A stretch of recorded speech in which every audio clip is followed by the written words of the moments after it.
자, 타미 에이브라함 첼시는 이제 매각을 하려고 하고 있죠. 네. 런던 팀들이랑 링크가 납니다. 그리고 아스날이랑 링크가 나요. 타미 에이브라임. 어떻게 보나요? 우리 얘기를 먼저 해봅시다. 뭐 저는 사실 지금 스탯이 이 선수는 나쁜 스탯은 아니에요. 기록을 그냥 먼저 얘기하고 그 다음에 제 생각을 좀 얘기할게요. 예. 지난 시즌 리그 22경기 6골과 2개의 도움. 나쁘지 않은가요? 계속 얘기하겠습니다. 자, 챔피언스리그 5경기 1골 2도움. 좀 약간 아스날이 오길 바라는 거 아닙니까? 어차피 내일이 아니기 때문에. 예. 자, 그리고 FA컵 3경기 4골, 리그컵 2경기 1골 2개의 도움. 이 스탯을 제가 나쁘지 않다고 얘기한 이유가 스탯만 보면 베르너와 함께 전체 대회 기준 첼시의 지난 시즌 최다 득점자입니다. 12골. 그래서 그래도 나쁘죠, 스탯이. 왜 눈치 보나요? 네? 그냥 그렇다는 거죠. 저는 별 생각이 없어요. 왜냐면 아스날에 간다는 거는 철저하게 형의 생각이 제일 중요한 거고. 내 생각도 중요하지 않습니다. 그냥 나도 여러 아스날 팬들 중에 한 명이기 때문에 그냥 내 생각을 얘기하자면 저는 다른 종류로 제임스 매디슨과 같다. 메디슨의 실력이 훨씬 좋죠. 네. 타미 에이브라함보다 보여준 게 많지만, 근데 이제 여러 가지 이유 때문에 저는 메디슨의 영입을 해야 되는가라는 얘기를 했잖아요. 그러니까 만약에 선호도를 따지자면 포지션을 불문하고 제임스 메디슨이 더 높습니다. 왜냐하면 타미 에이브라함은 사실 뭘 그렇게 많이 보여줬나요? 근데 이제 일각에서 그리고 일부에서는 지금 있는 공격수보단 낫지 않아? 라고 얘기할 수도 있는 거 아니야. 근데 라카제트보다는 아니고요. 네. 그리고 가봉맨이랑은 또 다른 거라고 봐야 되고 결론부터 얘기하겠습니다. 안 됩니다. 솔직히 얘기하겠습니다. 저도 잘 모르겠어요. 이게 지금 가격이 있을 거 아니에요? 네. 이거 왜 살려고 그러는 건지 잘 모르겠네. 그러니까 그냥 이따가 우리가 체크를 하겠지만 만약에 첼시 쪽에서 매각을 하려고 그러는데 잘 매각이 안 돼. 그럼 그런 건 할 수 있잖아. 역오퍼. 어때? 역오퍼. 이런 거 원래 그렇죠. 이렇게 하거든. 에이전트들끼리 만나거나 구단끼리 얘기를 했을 때 야, 우리 이 선수도 지금 이제 매각 리스트에 있다. 어떠냐 그랬을 때 그게 맞는 경우들이 간혹 있어. 그래서 진짜야? 그러고서 이렇게 콜하는 경우도 있거든. 근데 만약에 그런 걸 이렇게 해가고 그게 링크가 나온 건 모르겠지만 아스날이 타미 에이브라함을 먼저 노릴 필요가 과연 있는가? 아무래도 지금 발로건도 이제 이번 시즌에는 아마 지난 시즌에 은케티아가 기회를 받았던 것만큼 기회를 받지 않을까 싶고 라카제트도 경기 영향력이 좋고 오바메양도 있고 네. 은케티아는 이제 아마 비에이라가 품겠죠. 이런 이유들 봤을 때 타미는 저는 그 얘기는 하고 싶어요. 사실 영입이 되면 그냥 되겠구나라는 생각이 드는 게 좋은 면도 있고 나쁜 면도 있어서 저는 사실 별 생각은 없습니다. 나쁜 점만 있는 건 아니에요. 네. 나이도 어리고 97년생이니까 그다음에 인글랜드 국적에 나름 좀 탄력적인 부분도 있고 그렇죠. 아주 단점만 있고 이런 선수는 아닌데 저는 그래서 그냥 오면 오는 거고 말면 마는 거다. 플러스가 되면 되는 건데 근데 어느 정도 마이너스가 될 여지는 미리 경고할 필요는 있을 것 같다라고만 전제를 하고 싶어요. 만약에 타미가 아스날이 되게 아주 딱 걸출한 공격수 한 명을 데리고 있는 상태에서 서브 공격수 내지는 뭔가 전술적인 유용도의 어떤 필요에 따라서 영입을 하려고 한다 그러는 거면 근데 지금 라카제트의 거취는 어떻게 되는 것이며 왜냐하면 이 선수도 완벽하게 땅땅땅 이제 아스날이 남습니다 그런 느낌도 아니고 사실 그렇죠. 그리고 라카제트가 되게 잘하고 있어요. 근데 이 선수도 나름의 모자람이 있는 선수예요. 아무래도 그렇잖아. 결정력이라든지. 좋아. 최고의 공격수가 지금 아스날에 있는 선수 중에서는. 그래서 저는 라카제트를 무조건 데리고 가야 된다고 생각해요. 어떻게 생각하는지 모르겠어 아스날은. 근데 그런 상황에서 타미를 그냥 그것도 이 선수가 아주 싸지 않을 텐데 첼시가 싸게 선수를 넘기는 팀도 아니고 좀 그렇지 않나. 그럼 저는 선수 소개를 일단 먼저 합시다. 이 스탯이 잘 찍혀왔는데 일단 평가가 좀 박하다는 거 그만큼 단점이 이제 크다는 걸 그죠. 얘기하는 부분인데 타미의 이제 장단점을 보면요 첫 번째로 움직임의 범위는 되게 넓은 편입니다. 맞아요. 박스 안에 국한하는 편이 아니에요. 폭을 넓게 움직이면서 박스 측면으로 빠지거나 아니면 내려와서 연기에 참여하거나 그리고 내려온 다음에 몸을 돌리면서 문전으로 침투할 때 그 속도가 괜찮은 편이죠. 느린 편의 공격수는 아니에요. 그러다 보니까 움직일 때 움직임의 폭이 넓고 내려온 다음에 다시 올라가는 과정에서 좋은 침투를 보여줄 때도 있는 선수다. 그리고 이제 지난 시즌 한정에서는 원터치 연계가 그 전보다는 훨씬 발전했어요. 그래서 간결하게 원투 주고 본인이 문전 박스 안으로 들어가는 형태의 움직임이 살아났던 시기도 있었습니다. 전술적으로 전방에서 압박해주는 것도 나쁘지 않고 활동폭이 넓으니까. 그러니까 세컨볼을 골을 또 잘 따내는 잘 따요. 부분도 있어요. 그래서 저는 이걸 보면 괜찮은 선수다. 그래. 장점이 있으니까. 나쁜 선수는 아니라고 봐요. 나도 네. 보면서. 그래서 이제 램파드도 쓰임새가 괜찮으니까 압박이 필요하거나 활동폭이 좀 넓어야 될 어떤 경기에서는 지루가 아닌 타미를 썼던 경기들도 있었죠. 그래서 저는 감독들에게 분명 괜찮은 선택지를 주는 선수라는 점에서 아예 나쁜 선수라고 보진 않습니다. 근데 단점도 그만큼 따라온다는 점은 우리가 염두를 해둬야 돼요. 이 단점이 결국은 중요한데 먼저 임대 시기의 스탯을 먼저 좀 소개를 해드릴게요. 네. 보시면은 뭐 브리스톨에서의 스탯 그리고 빌라에서의 스탯 다 괜찮은 어떤 특성들이 네. 찍히고 있고 단점이 있습니다.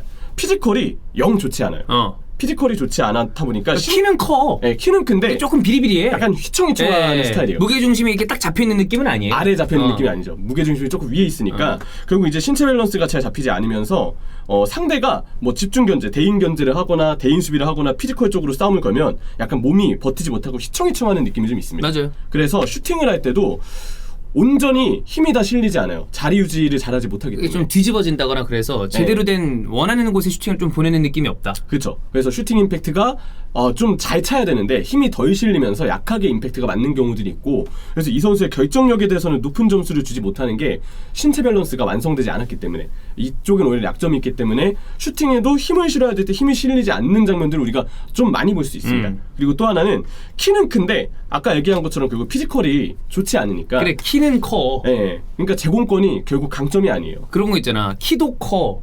뭐 키 많커. 키는 커 이런 거 있잖아. 그죠. 근데 얘는 키 많커까진 아닌데 그냥 키는 커 정도야. 네. 그래서 뭐 헤더 노릴 때 종종 헤더로 맞추는 건 괜찮긴 한데 근데 이마저도 헤더는 최근에 잘 따는 선수 있어요. 누구죠?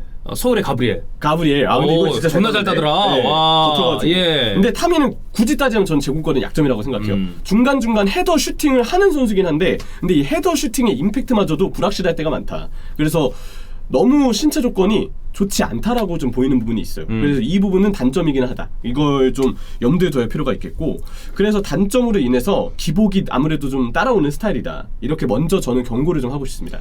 이 얘기를 듣고 난 다음에 판단하시기는 어떠세요? 똑같다. 뭐가 달라지나요? 네. 이게 나는 그렇다고 생각합니다. 자, 지금 세 가지가 걸립니다. 자, 1번.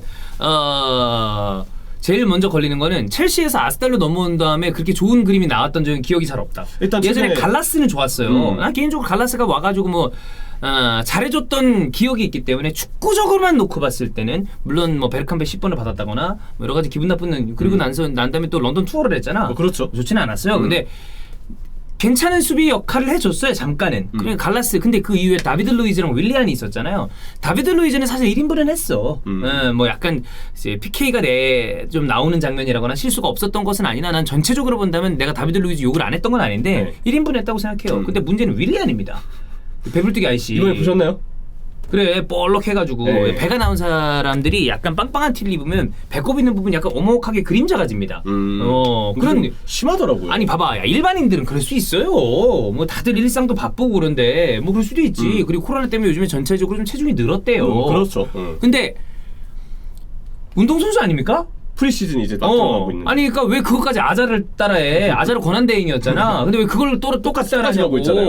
이거 안 된다고. 근데 느낌이 약간 첼시에서 아주 잘하고 있는 선수를 지금 아스날에 빼올 수 있는 클럽의 상황이 아니잖아요. 네. 근데 느낌상 저쪽에서 좀 잘 안 되는 애들을 이렇게 주워오는 느낌? 이런 거는 굳이 아스날이 할 이유가 없다가 첫 번째고요. 네. 두 번째, 투헬은 웬만하면 지금 스쿼드 전체를 쓰려고 했습니다. 그렇죠. 알론소 같은 경우에 마르코스 알론소는 램파드가 배제해 놓은 선수였어요. 거의 여러 가지 일이 있었잖아 좀. 근데 땡겨와서 썼죠. 나는 개인적으로 투헬의 능력이 대단하다고 생각을 하는 사람입니다. 자주 얘기를 했잖아요. 근데 안 쓴 데 이유가 있을 것이다. 그죠. 마지막에 너무 밀렸죠. 되도록이면 나는 이 감독이 선수들을 여러 가지로 써보려는 시도를 했다고 봐요. 다. 그래야 왜냐면 이 사람은 이번 시즌이 아니라 다음 시즌을 목표로 가던 사람인데 이번 시즌에 챔스 우승이라는 어떤 대업을 달성을 한 거 아니야. 그러면 스쿼드 중에서 속가내야 되려면 써봐야 된단 말이야. 쓰면서 얘는 팔아. 얘 써봐. 얘는 스쿼드 자원. 이렇게 분류를 하는 자원에서 나는 타미는 거기에서도 밀려났다라고 생각을 하고 세 번째. 지금 아스날은 돈이 얼마나 있는지는 모르겠으나 뭐 무한대는 아닐 거 아니에요. 그쵸. 한정적인 자원 안에서 써야 되잖아. 근데 이쪽에 먼저 쓰는 것이 맞느냐. 근데 이거 아까도 얘기했지만 이 가격이 분명 싸지 않을 터인데 그러면 라카제트를 좀 잡고 가봉맨을 다시 좀 살리고 그다음 발로건 있잖아. 그죠. 이 정도에서 어느 정도 공격진은 꾸린 다음에 본인들이 진짜 원하는 공격수가 나왔을 때를 위한 어떤 총알을 축적을 시켜놨다가 다른 먼저 빠르게 선제적으로 영입해야 되는 곳에 돈을 써야 되는 것이 아닌가. 근데 뭐 되게 구매가 다니는 이런 공격수가 나왔어. 그러면 뭐 예를 들어 봅시다. 갑자기 레반도프스키가 뭐 마탱이가 가가지고 나 아스날에서 새로운 도전을 하고 싶습니다. 그러면 라모스한테 주급 때려줬다며. 근데 안 된다 그랬다며. 그런 것처럼 도대체 1년만요. 이렇게 할 수 있겠지. 그러면 야 1년이라도 좋아 이럴 텐데 뭐 젊고 유망하고 잉글랜드고 다 좋은데 이런 선수를 지금 뭐 이렇게 할 필요가 있나? 나는 좀 후순이라고 본다. 그러면 첫 번째는 역시나 지금 첼시 출신 선수에 대한 염려가 굉장히 큰 것 같고, 네, 두 번째는 역시나 이 투엘 감독조차도 외면했던 선수라는 점, 이게 두 번째 이유. 세 번째는 결국 영입의 방향성에 대한 문제인 것 같은데 세 가지 이유로 종인형은 반대. 네, 그래서 좀 애매하다라는 평가가 지금은 좀 나오게 되는 것 같습니다. 근데 결국 맨로에서 첼시 쪽에 나름 공신력이 있는 맨로가 아스날에 대한 얘기도 했고 또 토트넘에게는 첼시가 우리를 역제했다는 얘기를 하더라고요. 그래서 지금 두 구단은 이 타미 이적설에서 자유롭진 않은 상황이고 그 보통 케어풀이 좀 공신력 있는 케어풀이나 아니면 그 이외의 어떤 기자들도 다수 구단이 타미 영입에 관심이 있을 거라고 얘기를 했는데 그중 한 명이 아스날이에요. 왜? 그래서 공신력에서 있다. 저는 모르죠. 뭐 이렇게 선택한다는데 어쩌겠습니까? 근데 나는 왜 많은 구단들이 관심이 있어 하는지는 알 것 같아요. 왜냐면 이 선수가 약간 느낌이 그거야. 좀 덜 가공이 된 원석의 느낌은 좀 있다. 그러니까 누군가에 따라서 좀 잘 이렇게 세공을 하고 세팅을 하면 지금보다 조금 더 그러니까 이런 표현 쓰잖아요. 천장이 좀 높은 느낌? 그래서 잘 쓰면은 왜냐하면 타미가 좋았을 때 모습 보면 오 저런 능력이 있네 라는 느낌을 받을 타이밍이 있었거든요. 근데 그걸 좀 유지를 못했죠. 그렇죠. 그런 부분 때문에 지금 아스날은 한 명 한 명의 영입을 나는 되게 공들여 해야 되는 타이밍이라고 생각해요. 2순위 3순위가 아니라 최대한 정말 아주 잘 짠 상태에서 딱딱딱 하고 그래야 지금 컨퍼런스도 못 나갔잖아. 그러면 그 다음에 유로파 한번 도전. 그리고 유로파에서 이렇게 좀 있다가 그래 다시 한번 우리 챔스에 도전하자. 이런 느낌으로 진짜 하나하나를 아주 공들여서 세심하게 해야 되는데 그 플랜 안에 원래 타미 아브라함이 있었나? 난 그건 좀 아닌 것 같다. 네. 여기 포함되어 있답니다. 네. 알아. 그래. 네. 다른 선수부터 벤 화이트, 살리바는 또 마르세유 임대 갔어. 그렇죠. 아마 그러니까, 뜰 거예요. 곧. 그래 좀 차곡차곡 합시다. 뭐 이게 그렇게 급한가요? 존나 사고 싶은 거 그 정도는 아니지 않아요? 그렇죠. 루이즈, 윌리안, 타미. 여기는 사실 나이든 선수였으니까 그거랑은 좀 다르긴 한데 어쨌든 첼시 쪽에서 잘 쓰다가 저기 한 게 아니잖아.